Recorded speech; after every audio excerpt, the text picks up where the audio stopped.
Bonjour, bonjour.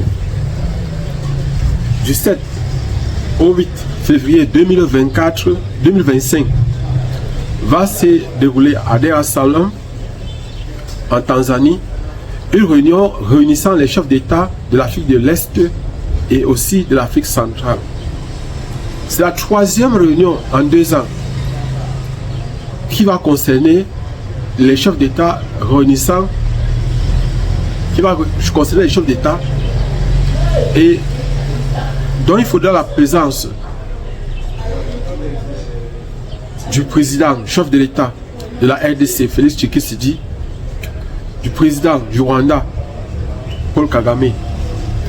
Et ça, c'est une troisième réunion qui a échoué. Parce que la première réunion devrait se passer le 15 décembre à Luanda. Tshisekedi a dit, la guerre à l'est du Congo ne me concerne pas. C'est un problème qui concerne les Congolais. C'est un problème congolais. Le M23 est un mouvement politique congolais. Ça ne me concerne pas. Je suis rwandais. Et là, c'est un problème purement congolais. Et Tshisekedi a été présent et Paul Kagame n'est pas venu à la réunion. Le président était à Luanda, en Angola, le 15 décembre 2024. Il y a eu une deuxième réunion qui a été prévue le 29 janvier.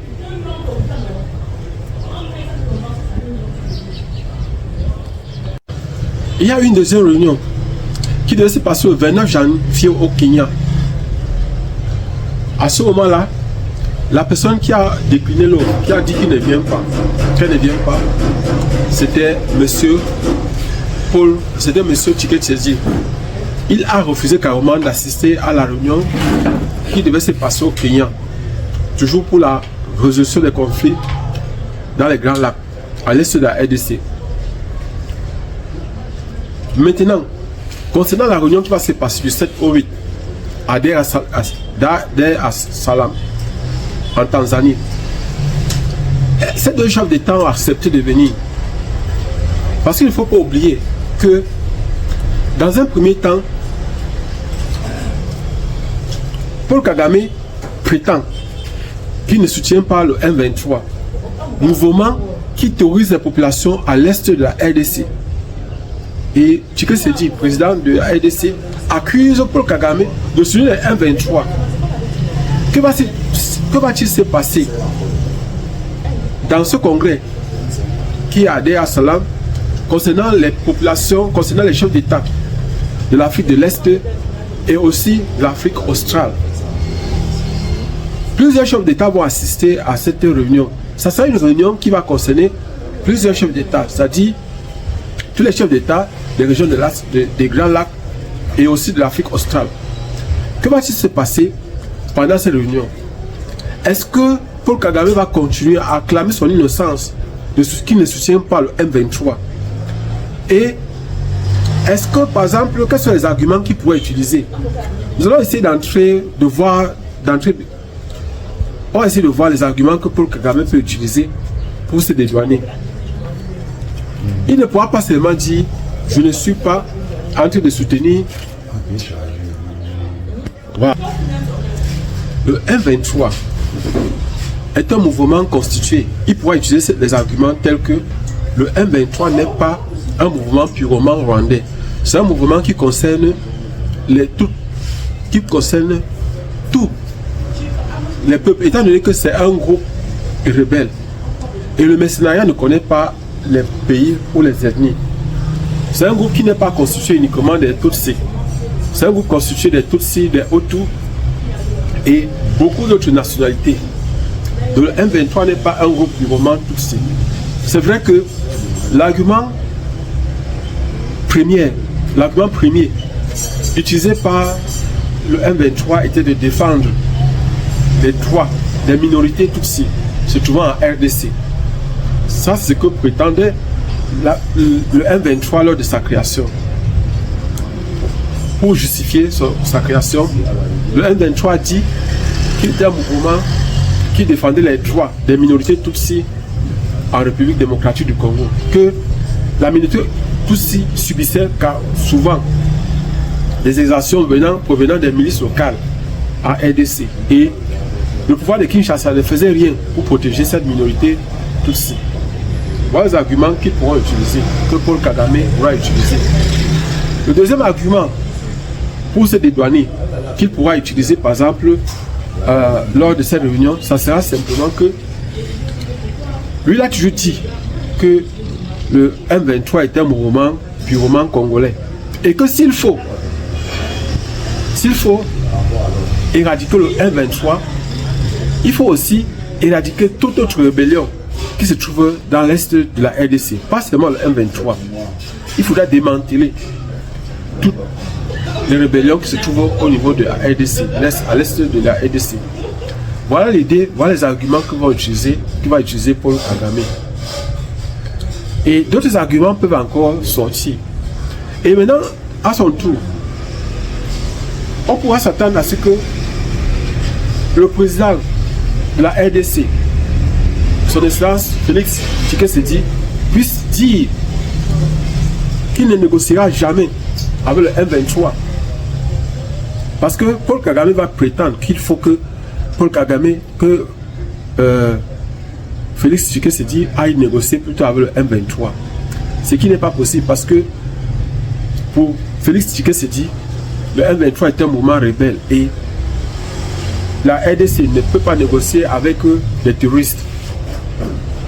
Voilà ce que va prétendre, ce que va dire Félix Tshisekedi. Et maintenant, Paul Kagame va insister pour dire vous devez résoudre votre problème concernant cette région-là. Si vous voulez, je peux vous donner un coup de main. Félix Tshisekedi va lui dire non, monsieur le président du Rwanda, vous savez que c'est vous qui armez.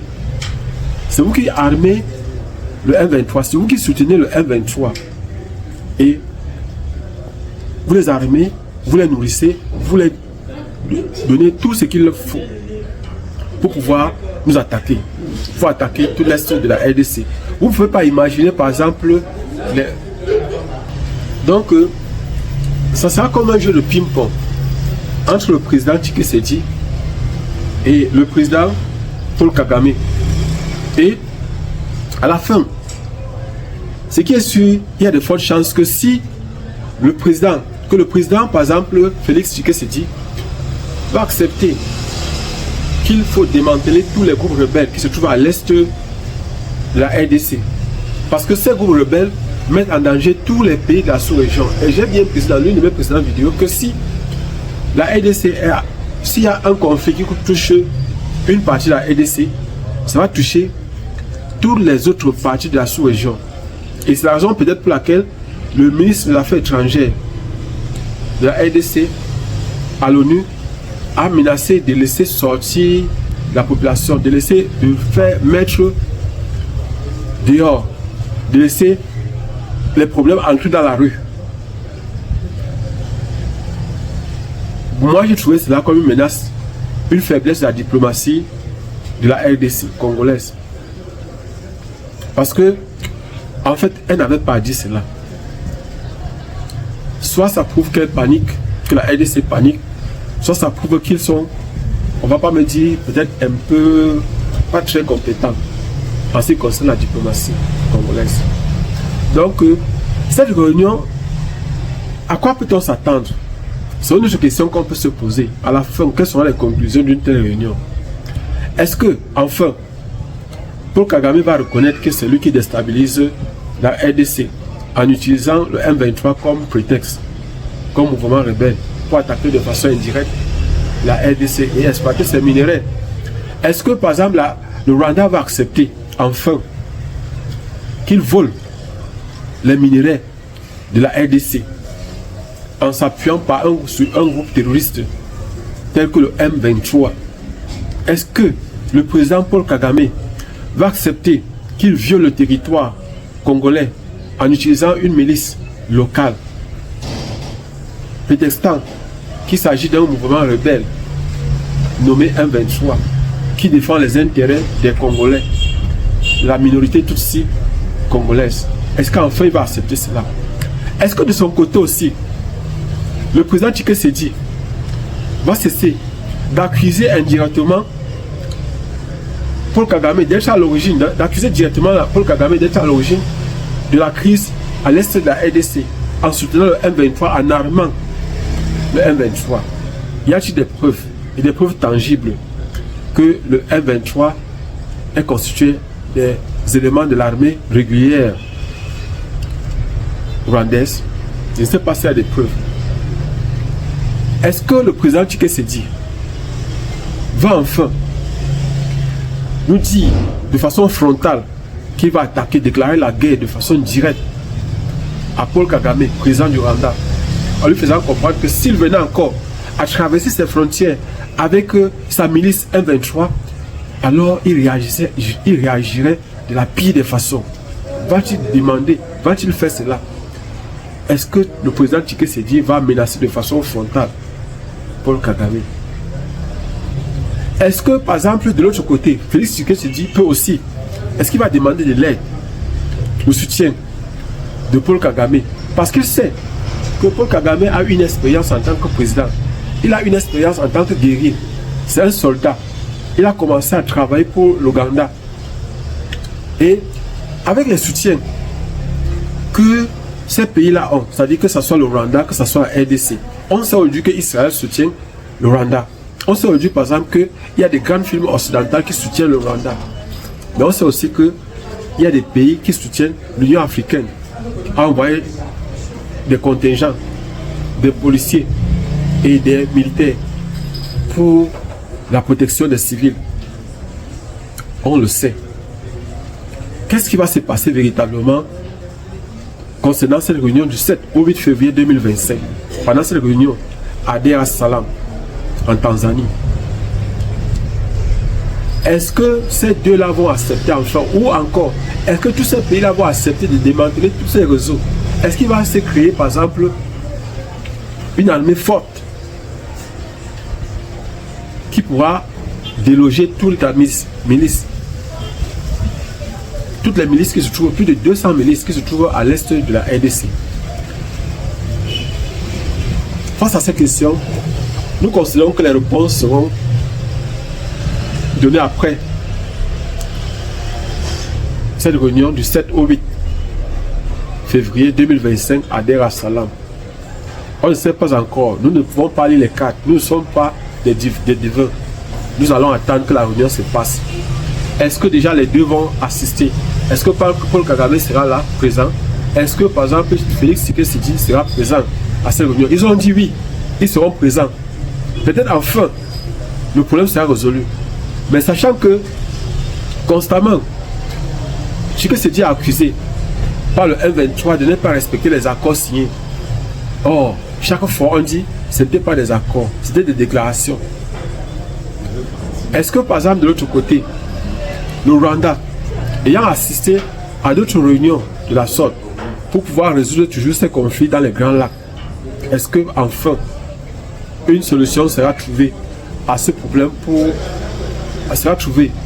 la résolution du problème dans les régions du Grand Lac?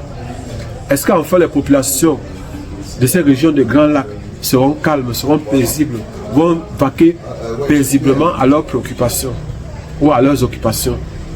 Voilà autant de questions qui restent sans réponse. Donc, nous pouvons répondre à ces questions-là que après cette réunion qui aura lieu en Tanzanie à Dar es Salaam du 7 au 8 février 2025. On se voit prochainement, Inch'Allah.